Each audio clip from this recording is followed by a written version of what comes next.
Hello, fifth graders, and welcome to your language arts for today. For today, you will need your copy of Little Women, as well as potentially paper or pencil, right? It depends on if you're writing things down or not. So if that's been helpful for you, you should definitely keep on doing that. All right, so as I've been saying, we want to make sure that you're checking my comments from the past day. Sometimes I'm asking for corrections. Sometimes I'm not asking for corrections, but I'm just pointing out some things that are important for you to be considering. So perhaps maybe you have some answers that I want you to think through a little bit, even if I'm not asking specifically for corrections. So a good habit to be building into. So for today, we've got two objectives. Our first objective is going to be considering virtue, where or where we might not be seeing it. So remember, as you're thinking about virtue, I have all of those resources in the resources section of your language arts classroom where I have notes that you can look at with our posters that kind of walk you through virtues. I also have that mini lesson that I put together about virtues as well. So that would be something to refresh your memory about if you're not feeling great about your virtues. Well, about understanding them and the definitions of them.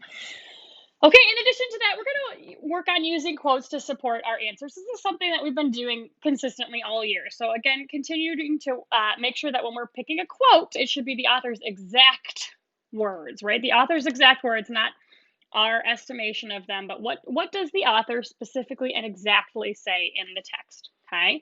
So with that in mind, we're going to take a look at your homework questions for today, and then we're going to get right into the reading and the lesson. So here we go. For today, question 1 asks, what does Beth ask her sisters to do for her? Question 2, why is Beth crying when she returns home? 3, why does Joe feel remorseful? This is a word we've talked about in the past. If you're feeling remorseful, it means that you're sorry about something that you've done. You have regrets about something that you've done. 4, what illness are they worried that Beth might have? 5, why was Amy sent to Aunt March's? 6, what does Hannah tell the girls not to do? And then the last two questions are the ones relating directly to our objectives. So 7, what is one virtue that seems lacking in this chapter? In other words, what is a virtue that we're not seeing very much of? So remember, as you're setting up this answer, one virtue that seems lacking in this chapter is blank. And then 8, what is one quote that shows that lack of virtue? So one quote that shows that lack of virtue is blank. Okay, so after you pick a virtue, you want to pick a quote that really shows what you've been saying, that there's that virtue is lacking in that chapter. Okay, so with that in mind, we're going to get right into our reading for today. As always, you want to make sure your eyes are on the page so that as I'm reading, you're seeing those words. That's what's going to help your reading to improve as we go. And again, maybe jotting thoughts down. I mean, I'm giving you guys hints and clues as we're going, so maybe helping to write those things down as we're going. Okay, so we're on chapter 17, page 174, Little Faithful. For a week, the amount of virtue in the old house would have supplied the neighborhood. So interestingly, as we think about question 7 for our homework, it sounds like at least at the start, they're exceptionally virtuous. They're really trying their best to behave as best as they can, okay? So something maybe happens throughout the course of the chapter. It was really amazing, for everyone seemed in a heavenly frame of mind, and self-denial was all the fashion. Relieved of their first anxiety about their father, the girls insensibly relaxed their praiseworthy efforts a little and began to fall back into old ways. So it seems like they tried, but as time passed, they kind of fell back into their old habits.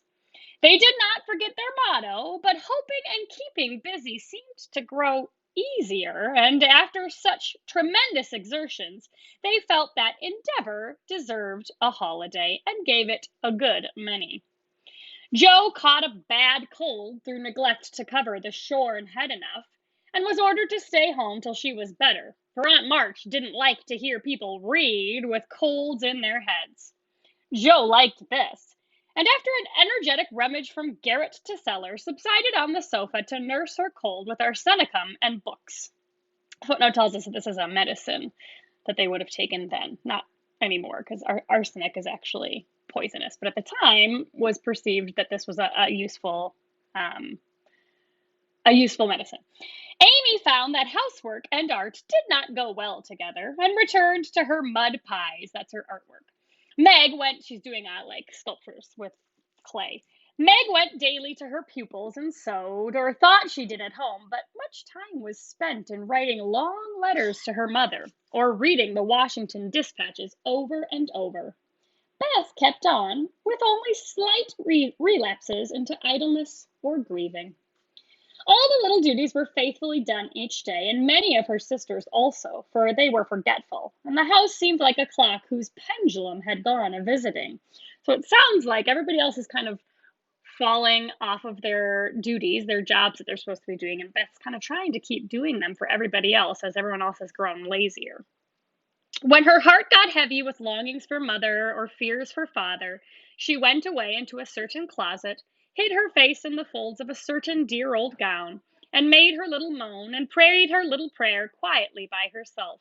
Nobody knew what cheered her up after a sober fit, but everyone felt how sweet and helpful Beth was, and fell into a way of going to her for comfort or advice in their small affairs.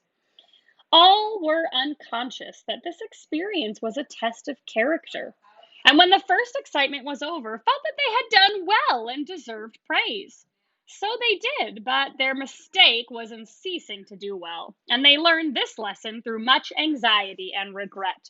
So it sounds like the narrator is telling us that they weren't aware that this was kind of testing their ability to stick with something over the long term. So they kind of did great at the beginning and they felt pretty good about themselves, but then they stopped trying, and that was really kind of going to cause, we see this example of foreshadowing. They learned that this was a mistake through much anxiety and regret. So foreshadowed to us that there's some regret about this. I'm actually going to add a question about this. So those of you who are with me, there's going to be an additional question about foreshadowing in there. Meg, I wish you'd go and see the Hummels. You know Mother told us not to forget them, said Beth, 10 days after Mrs. March's departure. I'm too tired to go this afternoon, replied Meg, rocking comfortably as she sewed. Can't you, Joe? Asked Beth. Too stormy for me with my cold. I thought it was almost well.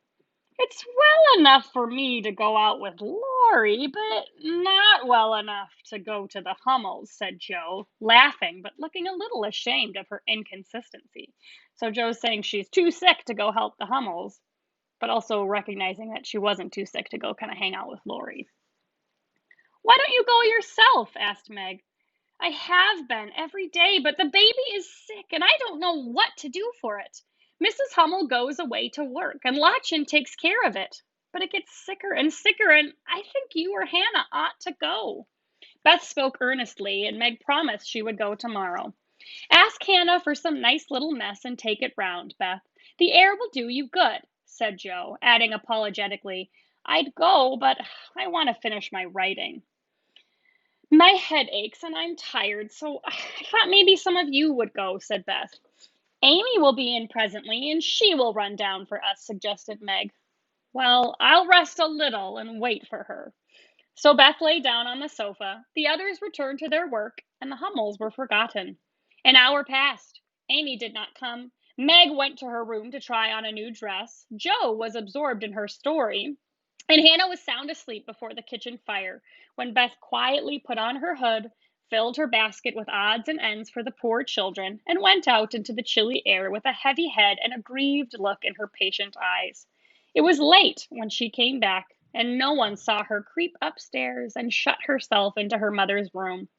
Half an hour later, Joe went to Mother's closet for something, and there found Beth sitting on the medicine chest, looking very grave, with red eyes and a camphor bottle in her hand.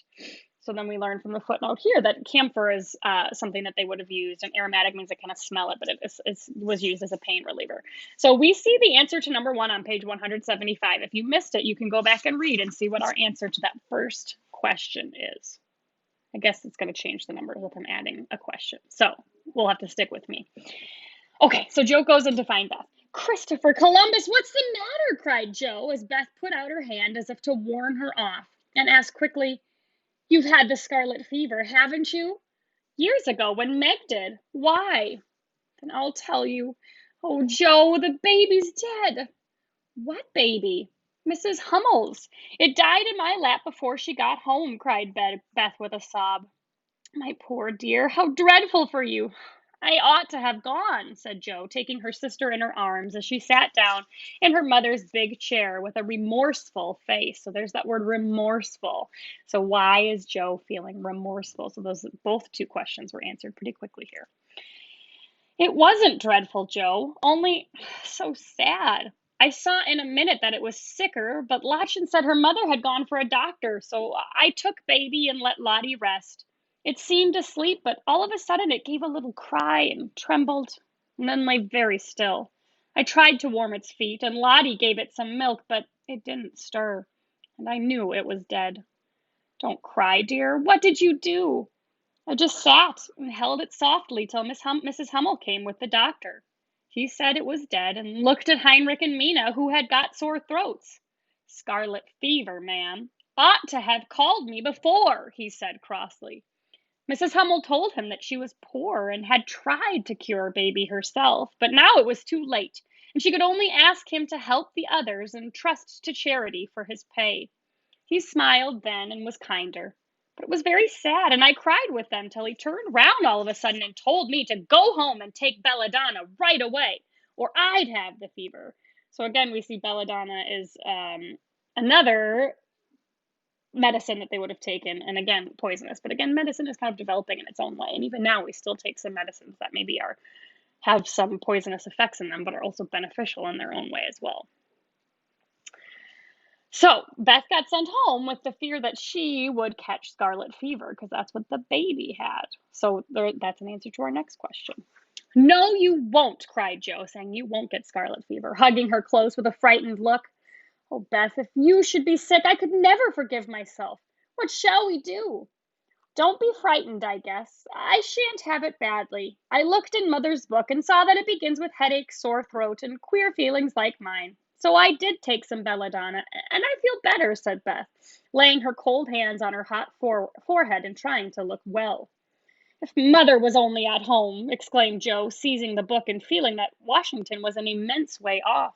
She read a page, looked at Beth, felt her head, peeped into her throat, and then said gravely, You've been over the baby every day for more than a week, and among the others who are going to have it. So I'm afraid you are going to have it, Beth. I'll call Hannah. She knows all about sickness. Don't let Amy come. She never had it, and I should hate to give it to her. Can't you and Meg have it over again? Asked Beth anxiously. I guess not. Don't care if I do. Serve me right, selfish pig, to let you go and stay writing rubbish myself, muttered Joe, as she went to consult Hannah. The good soul was wide awake in a minute and took the lead at once, assuring Joe that there was no need to worry. Everyone had scarlet fever, and if rightly treated, nobody died, all of which Joe believed and felt much relieved as they went up to call Meg. Now I'll tell you what we'll do, said Hannah when she had examined and questioned Beth. We will have Dr. Bangs just to take a look at you, dear, and see that we start right.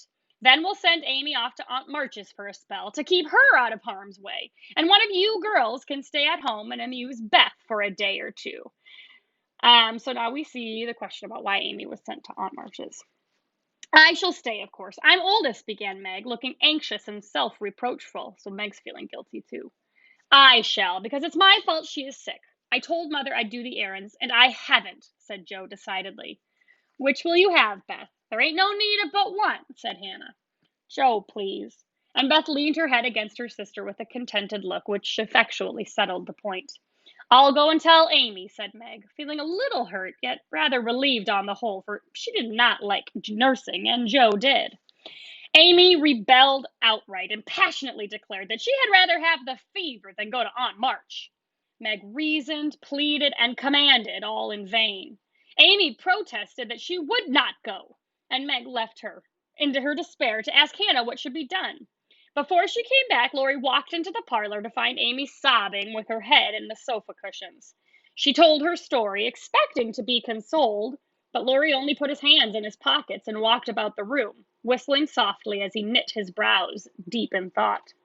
Presently he sat down beside her and said in his most wheedlesome tone, "Now be a sensible little woman and do as they say. No, don't cry. But hear what a jolly plan I've got. You go to Aunt March's, and I'll come and take you out every day, driving or walking, and we'll have capital times.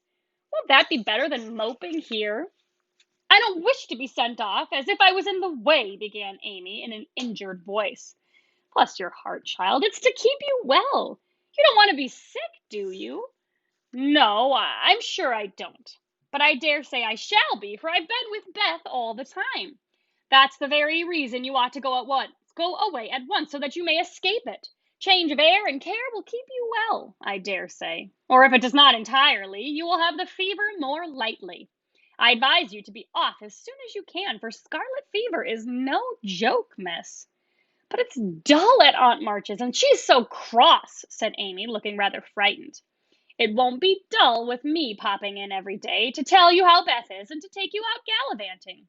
The old lady likes me, and I'll be as sweet as possible to her, so she won't peck at us, whatever we do.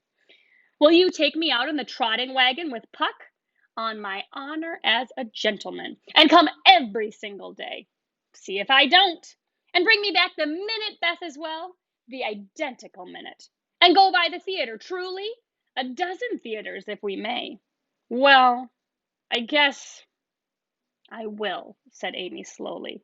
"Good girl. Call Meg and tell her you'll give in," said Laurie, with an approving pat, which annoyed Amy more than the giving in. So in the end, it's Laurie who convinces Amy to go to Aunt March's to keep her safe, right? And he promises to spend time with her as she's staying there. Meg and Joe came running down to behold the miracle which had been wrought, and Amy, feeling very precious and self-sacrificing, so she's feeling really good about herself right now because she's doing something hard, promised to go if the doctor said Beth was going to be ill. "How is the little dear?" asked Laurie, for Beth was his especial pet, and he felt more anxious about her than he liked to show. "She's lying down on Mother's bed and feels better. The baby's death troubled her, but I dare say she has only got cold. Hannah says she thinks so, but she looks worried. And that makes me fidgety," answered Meg. So Meg's observing that Hannah keeps saying, "Oh, it's fine, she'll probably just have a cold," but she kind of is observing that Hannah seems worried, and that's making Meg nervous. "A trying world it is," said Joe, rumpling up her hair in a fretful sort of way. "No sooner do we get out of one trouble than down comes another. There doesn't seem to be anything to hold on to when Mother's gone, so I'm all at sea." "Well, don't make a porcupine of yourself. It isn't becoming. Settle your wig, Joe, and tell me if I shall telegraph to your mother or do anything," asked Laurie, who never had been reconciled to the loss of his friend's one beauty. "That is what troubles me," said Meg. "I think we ought to tell her if Beth is really ill. But Hannah says we mustn't, for Mother can't leave Father, and it will only make them anxious. Beth won't be sick long, and Hannah knows just what to do, and Mother said we were to mind her, so I suppose we must, but it doesn't seem quite right to me." So this is our answer about what Hannah tells the girls not to do. Well, I can't say. Suppose you ask Grandfather after the doctor has been." "We will. Joe, go and get Dr. Bangs at once," commanded Meg. "We can't decide anything till he has been." "Stay where you are, Joe. I'm errand boy to this establishment," said Laurie, taking up his cap. "I'm afraid you are busy," began Meg. "No, I've done my lessons for the day." "Do you study in vacation time?" asked Joe. "I follow the good example my neighbors set me," was Laurie's answer, as he swung himself out of the room. "I have great hopes for my boy," observed Joe, watching him fly over the fence with an approving smile. "He does very well for a boy," was Meg's somewhat ungracious answer, for the subject did not interest her. Dr. Bangs came, said Beth had symptoms of the fever, but thought she would have it lightly, though he looked sober over the Hummel story. Amy was ordered off at once and provided with something to ward off danger. She departed in great state with Joe and Laurie as escort. Aunt March received them with her usual hospitality. This is kind of being sarcastic because Aunt March would not really be known for being hospitable or welcoming. So she's welcoming them with the amount of hospitality that she would typically have. "What do you want now?" she asked, looking sharply over her spectacles, while the parrot, sitting on the back of her chair, called out, Go away! No boys allowed here.